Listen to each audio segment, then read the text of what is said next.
Okay, so I've got a bit of a case study breakdown here. So as you can see by the title of this video, I'm going to be covering how we added 10% to an 8-figure brand's top line revenue in just 40 days without using a ridiculous amount of discounts, right? So we took them from about $490,000 through email every month up to $800,000 every single month through email. And obviously, we can't take all the credit. They've been doing a ton on their end to bring new eyeballs, new subscribers onto the list. And then obviously that mixed with the dialed and email strategy, we've been able to print some serious cash. So what that looks like is an extra 310K MRR. That's every single month, an extra $3.6 million a year. And it's all from just making these few changes that I'm about to outline here. And before I jump into that, I'm going to go into the client's Klaviyo dashboard, refresh the numbers so you know that there's no inspect element craziness going on here, nothing weird. These are all legit numbers, 100% accurate. This is from August 1st to September 1st, about 40 days after we signed with the client, and they're up at 38.8% of their total revenue coming through email marketing.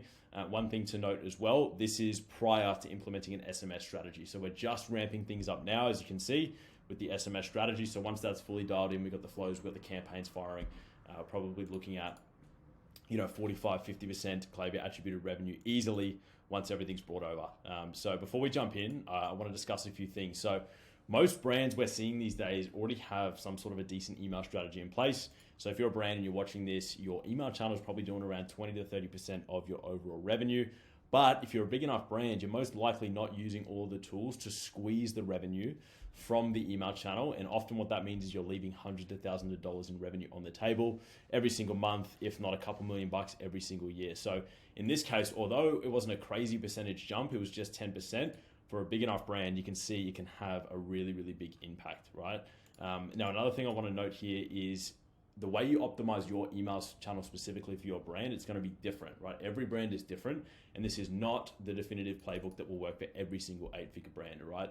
The way you find out what's going to work is to test, implement, test theses, test ideas, see what's going to work best for your brand, and you can do deep research on your customers to find this optimal strategy. And basically you want to build the whole email strategy around those findings. And if you do want help taking your email marketing strategy from good to great, go to strikecopy.com. We can potentially help you find an extra couple $1,000,000 in revenue every single year just by making a few small tweaks. So let's jump into the actual process for this brand and what it looks like.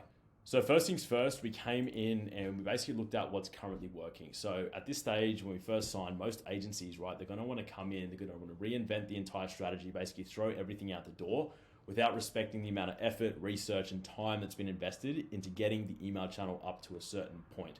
Okay, so because of this, every time we sign a client, we come in and we look at what is currently working. We ask ourselves, are there parts of the strategy we can keep?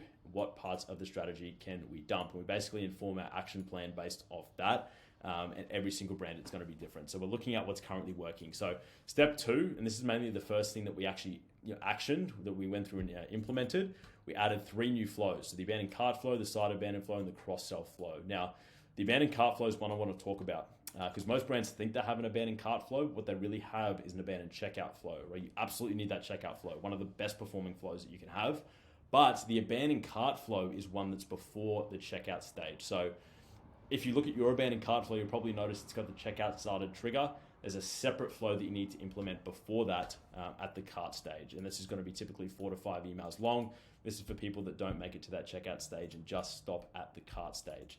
Next with the side abandoned flow. So this is a step before the browse abandon. Basically, if somebody clicks on the site but doesn't look at a specific product and we have their email information, we can enter them into a sequence. And this is what we call a side abandoned flow. So we only keep this 2 emails long just because it's a little bit strange. If someone clicks onto a site, they're just browsing around and then they get bombarded with emails afterwards. We want to keep it a little bit, less aggressive.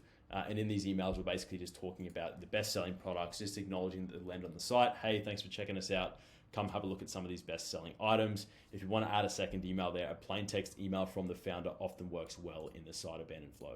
So next was the cross-sell flow.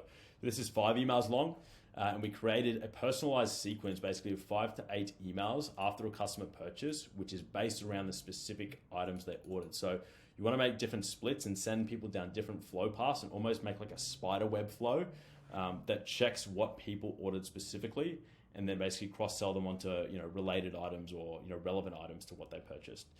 So step 3 is we tested different campaign ideas. So pushy DR stuff, so getting people to buy now versus content stuff. And we found a good balance between the two. Typically what we like to do for a client is roughly an 80-20 split. So 80% content stuff, 20% salesy, discounting and, pushing product. But in this case, for this brand, they have a massive list. We found that a 50-50 split is working much better.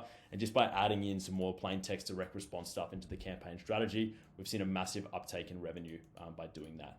So step 4, we started mailing the list a lot more. So with a large list, typically you can get away with 4 to 6 emails a week. Okay, so you want to segment these down. And if you are segmenting these properly, you can definitely send 4 to 6 emails a week. Just monitor that open rate, monitor that click rate, make sure you have really good content, the emails are engaging, and you can definitely send, a much larger volume of emails than you probably think.